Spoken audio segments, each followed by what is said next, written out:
Você já percebeu como algumas histórias, por mais improváveis que sejam, marcam a gente para sempre? Yu Yu Hakusho é assim. Não fala de um príncipe, nem de um herói escolhido. Fala de um cara comum, problemático, que nunca pensou em ser exemplo para ninguém.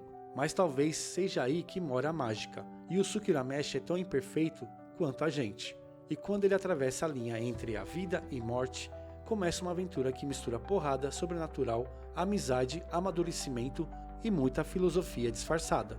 Yu Yu Hakusho foi o primeiro anime que eu vi na vida. Eu devia ter uns 8 anos quando assisti pela primeira vez. Na época era só um desenho de porrada, mas acho que ali minha mente já estava sendo treinada para gostar de histórias profundas. Eu me identificava demais com Yusuke, daquele jeito marrento, meio perdido, sempre aprontando, mas no fundo só querendo ser notado. Curioso como, anos depois, revi a série já adulto e percebi que Yu Yu Hakusho tinha muito mais a oferecer. Peso, camadas, nuances, temas sérios como morte, luto, sacrifício e redenção, e aquela dose de humor ácido que só quem cresceu nos anos 90 entende. E tem mais, é raro encontrar um anime onde o mal não é simplesmente mal porque sim. Togashi fez questão de mostrar que ninguém nasce vilão, que cada personagem tem seu trauma, sua luta, seu porquê, e isso pra mim é genial. É o que transforma uma boa história em uma obra-prima. Não é à toa que estou aqui hoje, trazendo vídeos, analisando roteiros e me apaixonando cada vez mais por animes. Grande parte da culpa é de Yu Yu Hakusho.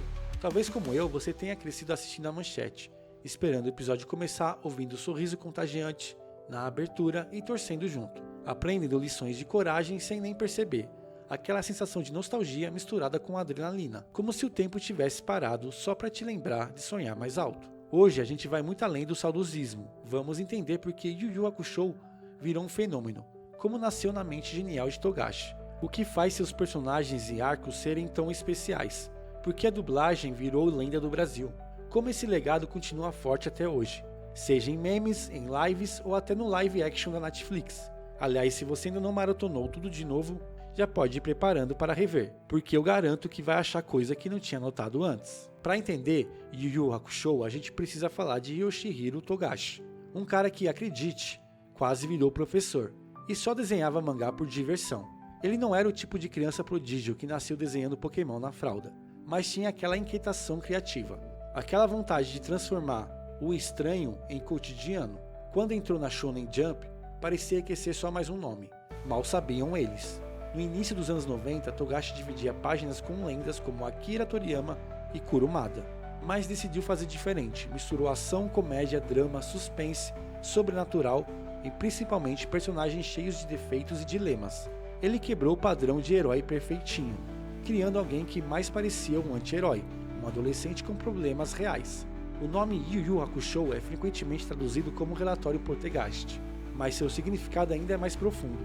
Yu remete a fantasma, e Hakusho a relatório ou livro branco, quase como um dossiê no mundo espiritual. E é exatamente essa vibe de investigação espiritual entre o mundo dos vivos e dos mortos que marca o início da obra. Togashi era fascinado pelo oculto, pelo insólito, pelas histórias de quem vive nas sombras. Ele se inspirou em lendas urbanas, contos japoneses antigos e até experiências pessoais, trazendo para a história um clima de tudo pode acontecer. Togashi começou Yu Yu Hakusho com a intenção de que fosse um mangá mais de mistério e sobrenatural do que de ação, mas o sucesso das batalhas foi tão grande que a própria Shonen Jump pressionou para aumentar a dose de porradaria. Resultado, o melhor dos dois mundos. Só que a genialidade tem preço. O ritmo de produção era insano, e Togashi começou a sentir o peso do sucesso. Relatos contam que ele desenhava noites sem dormir, enfrentando crises de ansiedade, pressão editorial e até problemas de saúde e nas suas costas. Ele mesmo admitiu que o final do mangá saiu apressado. Foi como um grito de socorro silencioso de quem ama a própria criação, mas não aguenta mais o processo. O curioso é que isso acabou servindo de inspiração para muitos mangakás que vieram depois. O próprio Togashi em Hunter x Hunter decidiu priorizar saúde e liberdade criativa, mesmo decepcionando parte dos fãs. É quase como se a trajetória do criador e do protagonista se encontrassem, ambos enfrentando limites, crises, aprendendo que ser forte é também saber a hora de parar e de pedir ajuda. No centro desse universo está Yusuke Urameshi, aquele típico adolescente que parece não ligar para nada, briga por qualquer coisa, mas só quer ser aceito. Seu gesto heróico morrendo para salvar uma criança Já começa mostrando que até quem vive aprontando pode ter um coração gigante. Só que ao contrário do herói padrão, Yusuke volta à vida não para ser o salvador do mundo, mas para aprender. Ele vira detetive espiritual, quase à força. E isso que deixa tudo mais real. Aos poucos vai entendendo que ser forte não é só dar porrada, é cuidar dos outros, enfrentar o próprio passado, aprender a se responsabilizar pelas escolhas. Aí entra a alma da série, os amigos. Kuwabara, o rival que vira irmão, é a representação da lealdade e da coragem, aquele cara que apanha, levanta e tenta de novo. Se você mexer com quem ele ama, vai descobrir o significado de teimosia. Ele é o alívio cômico, mas também o coração do grupo. É a prova de que sensibilidade é força, não fraqueza. Riei, o demônio do fogo, é o típico personagem frio e calculista, mas por dentro um mar de traumas. Sua busca por aceitação, a relação com Yukina, o respeito que vai criando pelo grupo, Riei nos lembra que, às vezes, os mais fechados só querem encontrar um lugar seguro para abaixar a guarda. Kurama, um demônio raposa milenar reencarnado como humano, que passa a vida lidando com a culpa, perdão e a busca por redenção. Kurama é aquele amigo quieto, mas que na hora do aperto salva todo mundo. E é impossível não admirar o jeito como ele lida com o próprio passado e cria raízes no presente. E claro, os coadjuvantes. Genkai, mestre respeitado que dá lição de vida e de humildade a cada episódio. Koema, sempre no limite entre a responsabilidade e a zoeira. Keiko, que mantém Yusuke na vida real. E Botan, que traz humor para o sobrenatural. Sobre vilões, Toguro é um dos mais marcantes dos animes. Sua filosofia, sua força importa, desafia Yusuke em todos os níveis, física e emocionalmente. Sensui, ainda mais profundo, diante da crueldade humana, perde a fé no bem e cai na loucura. É a prova de que o mal pode nascer de um trauma não curado, de um idealismo levado ao extremo. Todos esses personagens são espelhos de quem já se sentiu excluído, de quem teve que lutar para ser aceito, de quem já errou feio, mas quis recomeçar. E é impossível não se identificar com pelo menos um deles. Aliás, quem é o seu favorito? Já comenta aí.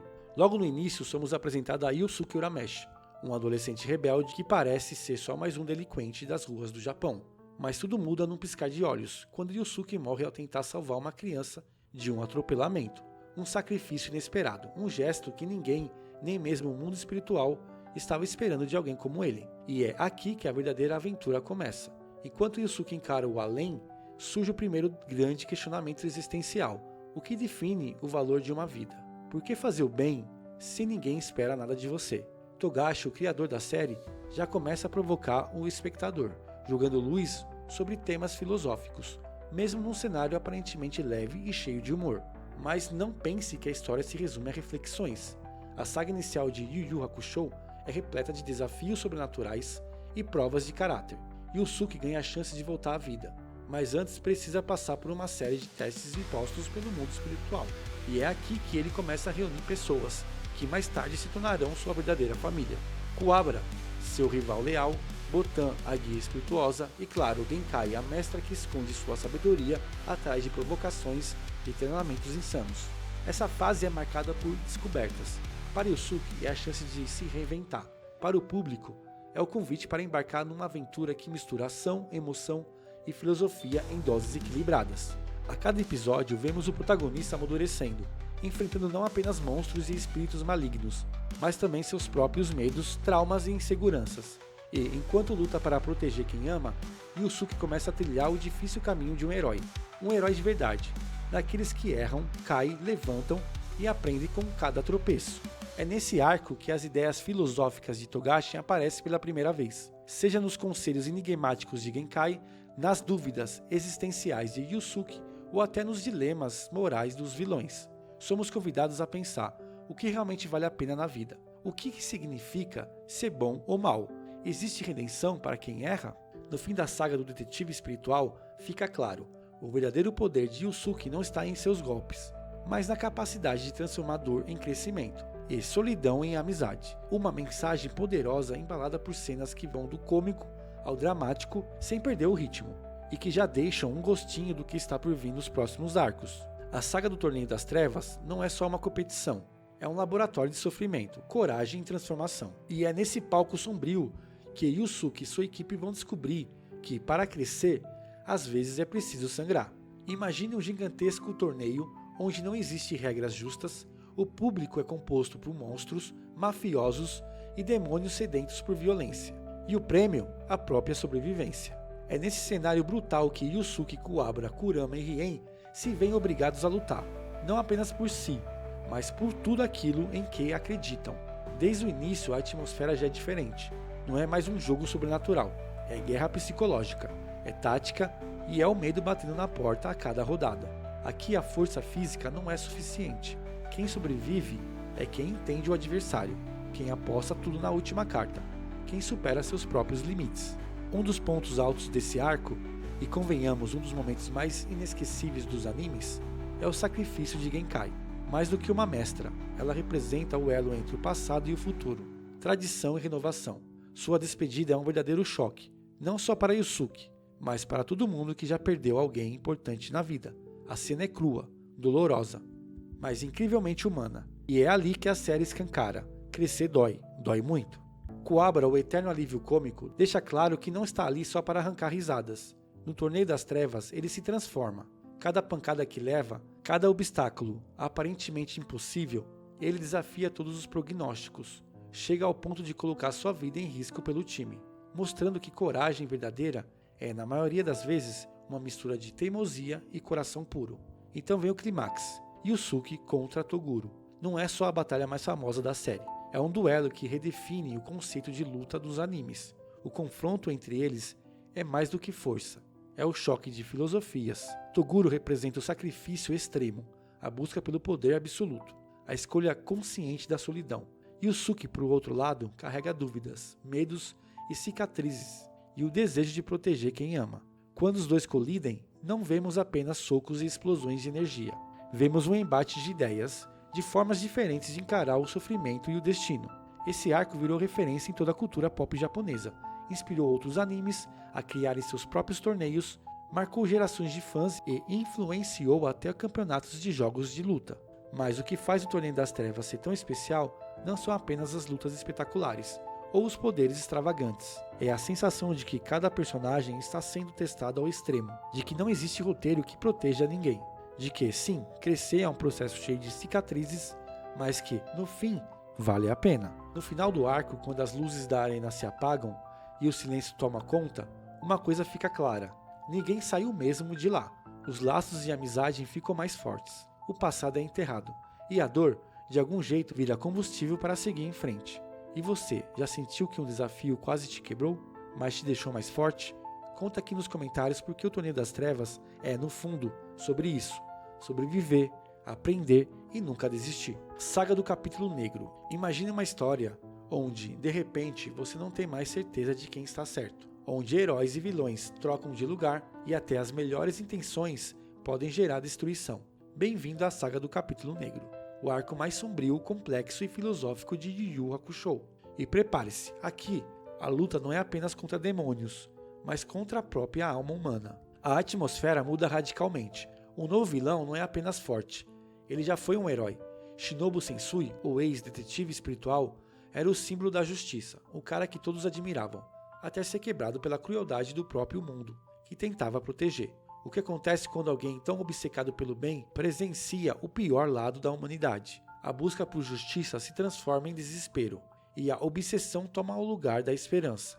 Diferente dos vilões clássicos, Sensui não quer apenas poder ou vingança. Ele quer provar um ponto, desafiar o próprio conceito de justiça. Carregado de traumas, ele desenvolve múltiplas personalidades, cada uma representando um pedaço fragmentado de sua dor e moralidade. O espectador é puxado para dentro desse labirinto psicológico. Será que Sensui está totalmente errado? Ou só foi longe demais tentando consertar um mundo podre? Nesse arco, a fronteira entre o herói e vilão se desfaz. As motivações dos personagens são expostas em suas fraquezas e seus dilemas mais íntimos. Kurama e Riei repensam suas próprias naturezas. Kuwabara é testado até o limite da fé em seus amigos, mas ninguém sofre tanto quanto Yusuke. Pela primeira vez, nosso protagonista precisa encarar perguntas que não têm resposta fácil. Até onde vale lutar por um mundo tão falho? O que nos torna humanos, afinal? Nossos atos ou nossos ideais? É nesse abismo de dúvidas que Yusuke descobre algo assustador sobre si mesmo. Sua linhagem demoníaca. O garoto impulsivo do começo da série agora precisa aceitar que carrega dentro de si o mesmo poder, e talvez a mesma escuridão, daqueles que jurou combater. O conflito deixa de ser apenas físico e vira uma crise de identidade, de propósito e de existência. E é justamente aí que a saga atinge seu auge filosófico. Yu Yu Hakusho desafia o público a questionar tudo. O que é justiça? O que é maldade? Até que ponto nossas cicatrizes justificam nossas escolhas? É impossível sair ileso desse arco, porque ele fala das sombras que todos nós temos, daqueles que tentamos esconder, mas que, mais cedo ou mais tarde, vem à tona. No fim da saga do Capítulo Negro, não existe final feliz fácil. Existe amadurecimento, perda da inocência e a dolorosa constatação de que crescer é, muitas vezes, aprender a conviver com a própria sombra. E você já se perguntou qual é o limite entre o certo e o errado? Até onde seus traumas moldam suas escolhas? Compartilhe aqui nos comentários, porque talvez o maior capítulo negro de todos seja aquele que a gente vive por dentro. Saga dos Três Reis. Chegou a hora. Sabe aquele momento em que tudo que você viveu, sofreu e aprendeu é colocado à prova? Esse instante ganha nome. Saga dos Três Reis. O arco final. O grande desfecho, onde o futuro do mundo humano e do mundo demoníaco está em jogo. Só que, diferente do que muitos esperavam, a última batalha não é só de socos e poderes. É uma luta silenciosa, interna, sobre quem você realmente quer ser. Agora Yusuke, Riei e Kurama partem para o mundo demoníaco, cada um com seus próprios fantasmas e dilemas. Não são mais apenas amigos lutando juntos. São três caminhos que se cruzam, mas que precisam ser trilhados sozinhos. É hora de encarar o passado, decidir o que fazer com o legado que receberam. E, acima de tudo, entender até que ponto é possível escolher o próprio destino. Yusuke descobre que é descendente direto de uma das linhagens mais poderosas do Makai. Pela primeira vez, ele não está lutando por sobrevivência, vingança ou justiça. Agora o dilema é aceitar o peso de um império ou seguir fiel à sua própria essência. Riei, sempre à margem, finalmente confronta o vazio e a solidão que marcaram sua existência, enquanto Kurama precisa equilibrar as lembranças do passado demoníaco com o carinho e o senso de responsabilidade que adquiriu no mundo humano. O confronto entre os três reis do Makai, Yomi, Mukuro e Raizen, é mais político do que brutal. Cada rei representa uma forma de encarar o poder, o controle e o futuro daquele universo caótico. No meio desse tabuleiro, nossos protagonistas precisam decidir não só quem vão enfrentar, mas quem vão se tornar. O que torna esse arco tão marcante é justamente a honestidade. Não existe um final arrumadinho, onde tudo se resolve magicamente. A saga mostra que crescer é lidar com escolhas imperfeitas, aceitar perdas, encontrar sentido na dúvida e, às vezes, simplesmente seguir em frente, apesar dos erros. No fim, Yu Yu Hakusho não é um conto de fadas, mas uma reflexão madura sobre liberdade, legado e a eterna busca por pertencimento. No último episódio, quando tudo se acalma, fica uma sensação de vazio, mas também de completude, porque a verdadeira vitória não está em derrotar inimigos, mas em aprender a lidar com quem a gente é de verdade. Se existe um segredo para um anime virar lenda, Yu Yu Hakusho no Brasil é a prova viva. E não tem como falar desse fenômeno sem citar a dublagem nacional. Você pode até já ter ouvido falar da Manchete, do Horário Nobre, das Maratonas Infinitas, mas a verdadeira mágica estava nas vozes que ecoavam na sala de casa, todo fim de tarde. Em 97, a TV Manchete já era o templo dos animes. Só que quando Yu Yu Hakusho chegou, o padrão subiu. Não era só mais um desenho japonês na programação, era o evento do dia. O motivo? As vozes. Os dubladores brasileiros, liderados pela galera da Audio News, não só traduziram a história, eles recriaram o roteiro, transformaram cada episódio em algo único, 100% nacional. Gírias, piadas e improvisos, sacadas que só quem cresceu no Brasil entende. Marco Ribeiro, Guilherme Briggs, Lina Mendes, Peterson, Adriano, essa turma virou referência, não só para fãs, mas para toda uma geração de dubladores que sonhava em deixar sua marca. Não é exagero, a dublagem de Yu Yu Hakusho virou meme antes mesmo de meme ser moda. O anime atravessou décadas e se tornou símbolo, virou tatuagem, estampa de camisa, figurinha repetida em grupo de WhatsApp. Ele mexeu com toda uma geração de autores e abriu caminho para os grandes nomes do shonen moderno. Quer um exemplo? Bleach, Jujutsu Kaisen, Naruto, One Piece. Todos esses sucessos beberam da fonte criada por Togashi. Foi Yu Yu quem ensinou que protagonista não precisa ser perfeito, que vilão pode ser trágico e complexo, e que os personagens mais marcantes são justamente aqueles que carregam dúvidas, fraquezas e escolhas difíceis. Togashi não teve medo de mostrar a humanidade de cada um, heróis, vilões, aliados e até personagens secundários. Ele criou batalhas que eram mais do que soco e poder. Eram debates morais, embates filosóficos, jornadas internas. Fez do shonen um gênero muito mais profundo, inteligente e maduro. E talvez a lição mais poderosa que Yu Yu Hakusho deixou seja essa: não importa de onde você veio, nem o que você já errou. Sempre existe espaço para mudar, para recomeçar e encontrar o seu lugar no mundo. Yusuke começou como um caso perdido, Kuwabara como uma piada, Rien e Kurama como vilões, mas todos cresceram, caíram, levantaram e no final inspiraram até os mais improváveis a lutar pelo que é certo. Hoje o eco de Reigan segue vivo, em cada fã que se emociona ao rever uma cena, em cada pessoa que um dia se sentiu deslocada, mas nunca desistiu de lutar pelo próprio bem e pelo bem dos outros. Esse é o verdadeiro legado de Yu Yu Hakusho. Não importa quanto tempo passe, nem quantos novos animes surjam, sempre haverá espaço para aquela história que ensinou toda uma geração a ser forte, ser leal e ser humano. E assim a gente chega no fim dessa jornada pelo universo de Yu Yu Hakusho. Se você acompanhou até aqui, já percebeu, essa história não é sobre espíritos, torneios ou poderes sobrenaturais. É sobre crescer, errar, recomeçar, é sobre laços improváveis, amizades que atravessam qualquer barreira e sobre como até quem já se sentiu perdido pode encontrar o seu lugar no mundo. Yu Yu Hakusho nos ensinou que não existe herói perfeito, que até os mais fortes têm seus dias de dúvida, que ninguém precisa ser igual para caminhar junto, que cada escolha deixa marcas, mas também abre portas para recomeços. Talvez como eu, você também tenha encontrado coragem em algum episódio, riu de alguma piada boba de Kuwabara, se emocionou com o adeus de Genkai ou se viu nos dilemas do Yusuke.